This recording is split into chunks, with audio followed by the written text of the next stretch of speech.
तो मित्रों नमस्कार। आज जो पेपर हुआ क्लास 12th का, आपको अच्छे से मालूम है आज क्लास 12th का जो पेपर हुआ है, उच्च माध्यमिक परीक्षा जो हुई 2024 की आरबीएससी बोर्ड से जो एग्जाम हुआ है, उसका मैं कंप्लीट सॉल्यूशन लेकर के आया हूं। आप बने रहे हमारे साथ में। आज हिंदी अनिवार्य का पेपर था आपका, 13 मार्च के दिन आज पेपर हुआ है। तो उसके आंसर की मित्रों विद इन 5 मिनट के अंदर मैं कंप्लीट आपको समझा देने वाला हूँ। देखिए पहला प्रश्न क्या पूछा गया था आपसे, जल्दी से हम प्रश्न के ऊपर ही फोकस करते हुए बढ़ेंगे और बाकी की जो बातें हैं वो सारी हम बाद में करेंगे। देखिए पहला जो प्रश्न पूछा गया था आपसे, ये पूछा गया था कि भैया अपने साथियों के प्रति श्रद्धा व सम्मान का भाव हो, निम्नलिखित में से किस शासन पद्धति को लेखक ने आवश्यक बताया है। किसको आवश्यक बताया मित्रों? तो जीवन को आवश्यक बताया। किसको आवश्यक बताया उन्होंने? जीवन को आवश्यक बताया है। अगला प्रश्न था, निम्न में से किस पेड़ के फल इतने मजबूत होते हैं कि नए फूलों के निकल आने पर भी अपना स्थान नहीं छोड़ते हैं। तो इसका भी राइट आंसर जाएगा शिरीष। पहले वाले का उत्तर था जीवन, दूसरे का भी उत्तर है शिरीष।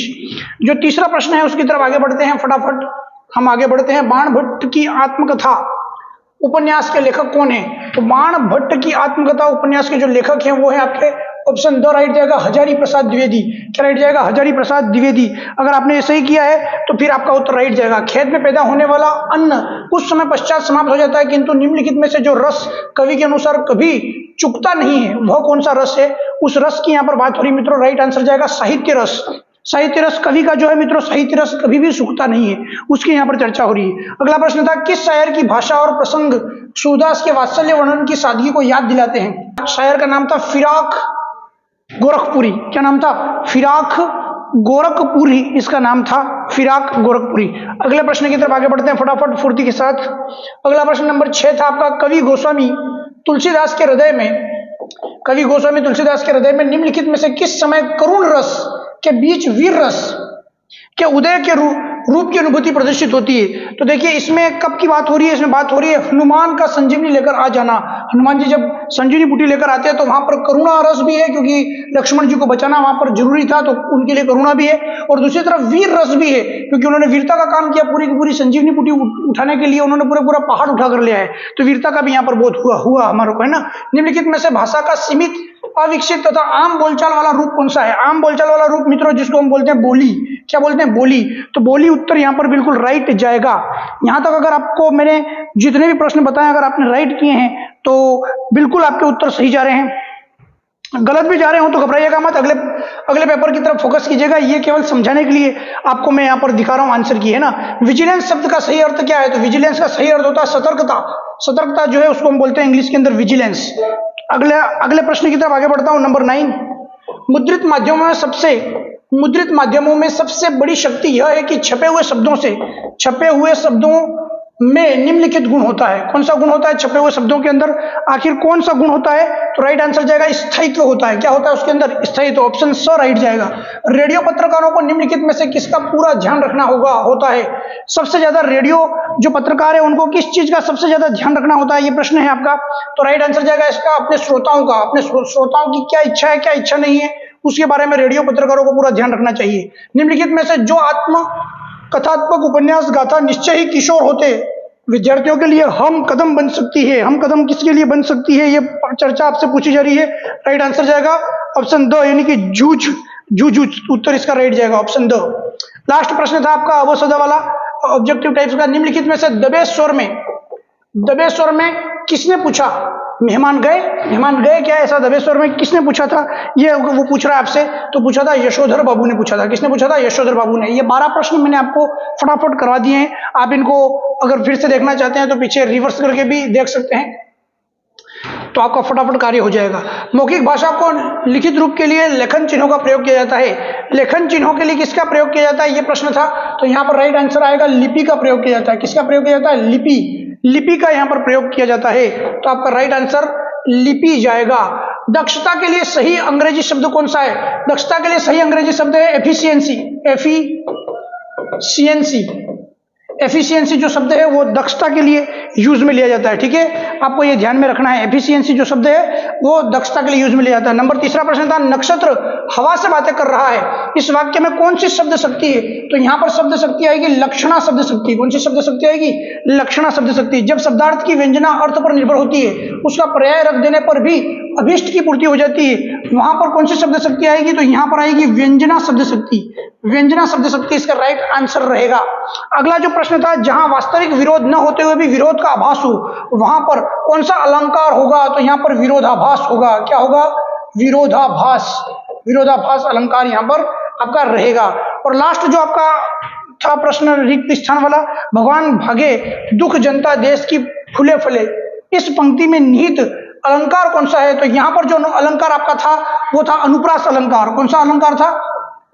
अनुप्रास अलंकार था यहां पर, अनुप्रास अलंकार। तो फिर से बता देता हूं, फर्स्ट का जो आंसर है वो जाएगा लिपि, दूसरे का उत्तर जाएगा एफिशिएंसी, तीसरे का जाएगा लक्षणा, चौथे का जाएगा आपका व्यंजना, पांचवे का जाएगा विरोधाभास और छठे का जाएगा अनुप्रास अलंकार। इस प्रकार से ये आपके 6 प्रश्न रिक्त स्थान वाले भी कंप्लीट करा दिए। फिर ये जो गद्यांश दिया गया था, इस गद्यांश के अंदर देखिए, निम्नलिखित अपठित गद्यांश को ध्यानपूर्वक पढ़कर दिए गए सभी प्रश्नों के उत्तर आपको देने हैं इसमें, क्योंकि हमको जो प्रश्न पूछे जा रहे हैं वहां उन्हीं को देखना पड़ता है कि कहां से प्रश्न आया। गद्यांश के अंदर से हमको पढ़ करके प्रश्न निकालना होता है। तो पहला प्रश्न था, व्यक्ति को अपने जीवन में सफल होने के लिए क्या निश्चित करना चाहिए? तो पहली लाइन के अंदर उत्तर है, व्यक्ति को अपने जीवन में नाना प्रकार के लक्ष्य निर्धारित करने की अपेक्षा एक उत्तम लक्ष्य को ही निश्चित करना चाहिए। बस ये जो लाइन थी वो इसका उत्तर हो जाएगा आपका। एक निश्चित लक्ष्य को निश्चित करना चाहिए, यानी एक निश्चित, एक उत्तम लक्ष्य को निश्चित करना चाहिए, ये इसका उत्तर रहेगा। नयन शब्द का पर्यायवाची शब्द गद्यांश में छांटकर आपको लिखना था। तो नयन का जो पर्यायवाची जो आपका शब्द था वो था आंखें। क्या था मित्रों? आंख। आंख को हम नयन भी बोलते हैं, हमको अच्छे से मालूम है। तो आपको आंख यहां से देख करके, क्योंकि ये रहा ये शब्द का उत्तर आपका, चिड़िया की आंख लिखा हुआ दिख रहा है। अगला जो प्रश्न था मित्रों, नंबर तीसरा जो प्रश्न था, फल की प्राप्ति किसको सींचने से होती है? जो फल की प्राप्ति होती है वो किसको सींचने से होती है? तो वह मूल जड़ को सींचने से होती है। मूल और जड़ को सींचने से, मूल और जड़ को सींचने से होती है। मूल व जड़ को सींचने से होती है। इस गद्यांश से छांटकर उपेक्षा शब्द का विपरीत अर्थ, ये आपका चौथा प्रश्न था। तो उपेक्षा का विपरीत अर्थ मतलब विलोम शब्द पूछा था, तो उपेक्षा का आपका विपरीत शब्द हो जाएगा अपेक्षा। क्या हो जाएगा? अपेक्षा। चिड़िया की आंख में निहित प्रतीकात्मक शब्द कौन सा है? तो लक्ष्य पर ध्यान केंद्रित। देखो, चिड़िया की आंख का मतलब है लक्ष्य पर ध्यान केंद्रित करना, है ना। जैसे अर्जुन ने चिड़िया की आंख पर या मछली की आंख पर अर्जुन ने तो किया था, यहां पर चिड़िया की आंख पूछा है तो चिड़िया की आंख पर लक्ष्य पर ध्यान केंद्रित करना आपका होगा। लक्ष्य पर ध्यान केंद्रित करना, ठीक है। उपयुक्त गद्यांश का उपयुक्त शीर्षक क्या रहेगा? तो इसका जो शीर्षक रहेगा वो रहेगा लक्ष्य। लक्ष्य यानी टारगेट जो है वो इसका राइट आंसर मित्रों रहेगा। बाकी बहुत ही सरल और एकदम सिंपल सा ये आपका गद्यांश था जो कि आपको यहां पर दिखाई दे रहा है। निम्नलिखित अपठित गद्यांश को ध्यानपूर्वक पढ़कर सभी प्रश्नों के उत्तर अपनी उत्तर पुस्तिका में लिखिए। चौथा जो दिया गया था, ये जो गद्यांश दिया गया था आपका, कि कवि ने किसके अभाव मिटाने की बात कही है? पहला प्रश्न इसका जो पूछा जा रहा है, तो कवि ने औरों के अभाव मिटाने की बात कही है। देखो, अगर आप ध्यान से इसके अंदर देखेंगे, इस लाइन को अगर आप थोड़ा सा ध्यान से देखेंगे तो आपको यहां पता लग जाएगा, अपने नहीं अभाव मिटा पाया जीवन भर। देखो, अपने अभाव तो ये कभी जीवन भर नहीं मिटा पाया, पर औरों के सभी अभाव मिटा सकता हूं। यानी किसके अभाव मिटा सकता है? औरों के तो मिटा सकता हूं, अपने खुद के नहीं मिटा पाया, ऐसा कह रहा है। इसका मतलब यहां पर जाहिर सी बात है कि यहां पर कवि ने किसके अभाव मिटाने की बात कही है? तो औरों के अभाव मिटाने की बात कही है। औरों के तो हम मिटा सकते हैं, इन्होंने कहा औरों के तो मैं अभाव मिटा सकता हूं, लेकिन खुद के अभाव नहीं मिटा पाया। खुद के अभाव नहीं मिटा पाया, ये इन्होंने यहां पर बात कही है कि खुद के अभाव नहीं मिटा पाया। अपने स्वयं के जो अभाव थे उनको नहीं मिटा पाया। तो मिटाया किसका? मिटाया केवल किसका? औरों के अभाव मिटाए। जीवन में कवि ने खंडहर से महल बनाने हेतु किसकी आवश्यकता पर बल दिया है? दूसरा जो प्रश्न है, देखो पहला मैंने बता दिया, दूसरा जो प्रश्न है उसका आपको ध्यान रखना है। अदम्य विश्वास किसकी आवश्यकता बताइए? अदम्य विश्वास की आवश्यकता बताइए। अदम्य विश्वास की आवश्यकता बताइए। तीसरा प्रश्न है, अदम्य व्यक्ति को देखकर कौन कौन शर्माते हैं? तो अदम्य व्यक्ति को देखकर प्रलय, मेघ और भूचाल। प्रलय, मेघ वो भूचाल जो हैं शर्माते हैं, ये आपको ध्यान रखना है। चौथा प्रश्न है, जीवन में सुधार है तो किसका महत्व अधिक बताया है? सबसे ज्यादा जीवन में अगर सुधार करना है तो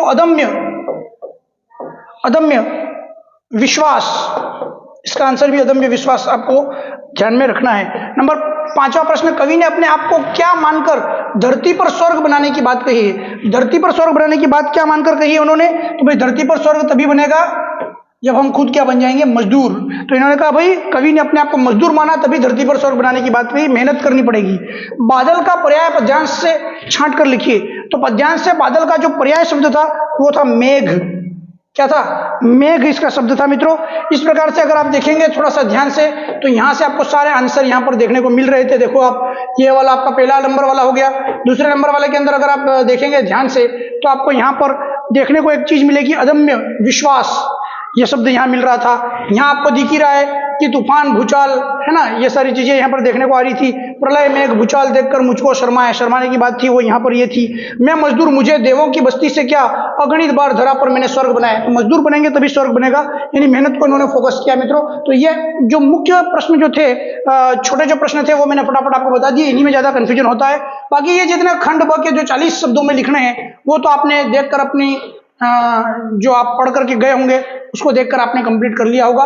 तो कैसा रहा है आपका पेपर, आप बता दीजिएगा। और अभी जो हमने यहाँ पर 4 प्रश्न मैंने आपको बताया, आपको 12 प्रश्न तो अवसद वाले वस्तुनिष्ठ बताए पहले क्वेश्चन के अंदर जो मौजूद थे। दूसरे प्रश्न के अंदर मौजूद थे आपके क्या, रिक्त स्थान वाले जो 6 प्रश्न थे वो बताए। तो 12, 6, 18 प्रश्न तो वो हो गए।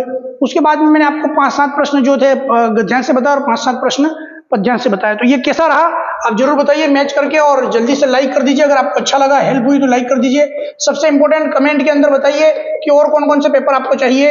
और इसके अलावा मित्रों सबसे ज्यादा अपने साथी बंधुओं को शेयर कर दीजिए इस क्लास को, और इस चैनल को सब्सक्राइब करके रखिए, ताकि अभी तक आप देख सकते हैं जितने भी आपके पेपर हुए हैं सभी हमने सोल्व करके आपको दिए हैं। चैनल को सब्सक्राइब करेंगे तो सबसे पहले आपको पूर्ण मैं कहूंगा गुणवत्ता के साथ आपको पेपर सोल्व करवाया जाएगा। काफी सारे लोग जो है आपने देखा होगा जल्दी से जल्दी पेपर डाल दे रहे हैं, लेकिन हम पूरा रिसर्च करके और सही आंसर ही आपके समक्ष रख रहे हैं। तो आप जल्दी से जल्दी शेयर करके इस चैनल को सब्सक्राइब कर लें। धन्यवाद।